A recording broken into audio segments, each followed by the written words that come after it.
All right, welcome to a sunny Madrid.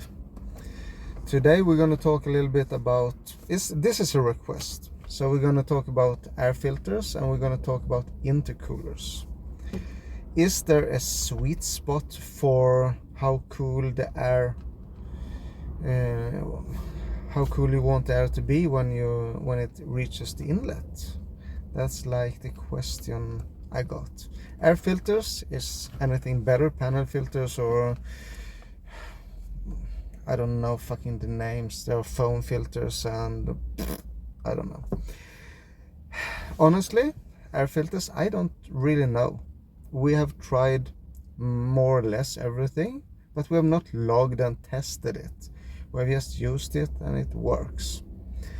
It's when you're building a car, it's actually quite hard to keep the factory airbox, because your car might be another car than your engine is from, and stuff just don't fit, or you're using another exhaust manifold that moves the turbo and shit like that. So it's hard to keep the stock airbox, but if you can do that, that's not a bad thing.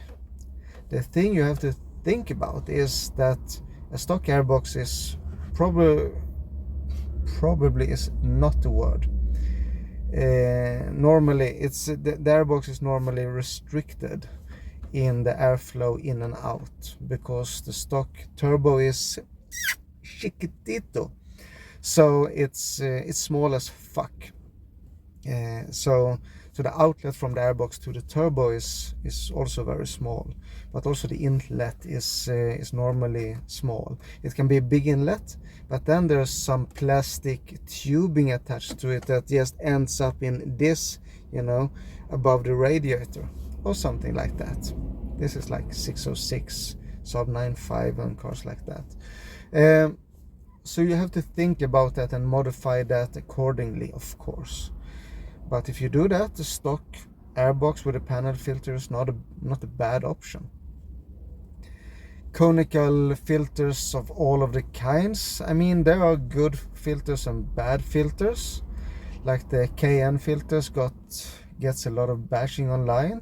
Even in my threads, they get a lot of bashing. And even from me, they do. For me, the KN filters are very good because you can get them in a million different sizes. That's incredible when you look at their webpage, and there are shapes and you can just find what you need, and that is good. The quality control is super fucking bad, so you always have to check your KN filter inside, because like more or less all KN filters I ever bought, you just do a little bit of this with your fingers inside, and you're gonna get 2-3 long steel threads, and these fuckers they are out of the camera fucking perspective long, like 15-20 centimeters long. So these fuckers are just gonna go right into your compressor wheel in your turbo and destroy that shit. So check your filter, and even if it's not a KN, you have to check it inside, so it's it's no loose pieces. There are foam filters like this that I forgot the name for. Is some English company that makes foam filters that are really good. Foam filters though come in different versions as well, different manufacturers, and some of them have a really sturdy plastic cage inside. That is good. Some not so much. So this has happened a couple of times, not to me but friends and people I know, that the turbo just sucks the filter right into it, and of course destroy the turbo. So this is something you have to be careful with foam filters. Is it a good brand with a sturdy plastic cage inside? Yes, okay, buy it. They, from my knowledge with fucking air filters is nothing, but I think there's some spray you have to buy for them. I don't know. check it out. So all filters goes, but be careful. That's the lesson of today. Panel filters are great. If you can use the stock airbox, that's perfect. Let's go over to intercoolers. Is there a sweet spot for temperature? IAT. What the fuck? Intake air temperature. Is there a sweet spot? Yes and no. No, it's not. The colder, the better. What happens when you spray like nitrous or stuff like that is that it's super mega fucking cold, and that's good. There are cars that has ice tanks and stuff like that to cool the charged air, so it's no limit for the cold in your setup. But for us normal human beings that only want our daily drivers with 600-700 horsepower, we normally have an air-to-air cooler in the front or a water-to-air in the engine bay somewhere, and then some water hoses in front to some water cooler, you know. And that means that we are never gonna see a temperature lower than the surrounding temperature. That's just physics, you know. If it's 30 degrees centigrade in the summer, your intake air temperature will not be cooler. And you know, we can talk about cooling effect and stuff like that, oh, I'm driving my car in 200 kilometers an hour and of course it's gonna be cooler. Will it really?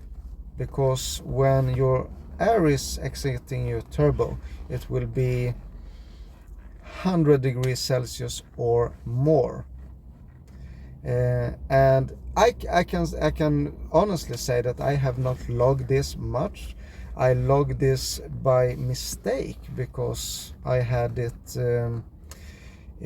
on the display in the car I had before, and I blew the fucking intercooler up in 3 pieces. So I had to put a tube in over the weekend. So I put the tube in and I checked the intake air temperature, and I was driving slow as fuck. And I just did a little whoosh on the throttle. That's it. Just a little whoosh. And it was 90 degrees. So with that information, I know that your charged air temperature on fucking 3 bars of boost on your 606 will be more than 100 degrees Celsius. So we're gonna cool 100 degrees or more, and we have 30 degrees outside. I mean, we don't have to be rocket science. It doesn't matter if you're doing 2,000 kilometers an hour Mach 2, and you will not see any temperature lower than fucking 30 degrees. So we are limited by the outside temperature. That's why our cooling system needs to be good and efficient. This is why modern petrol, strong powered petrol car has like 2 water to air coolers and stuff like that to really maximize the efficiency.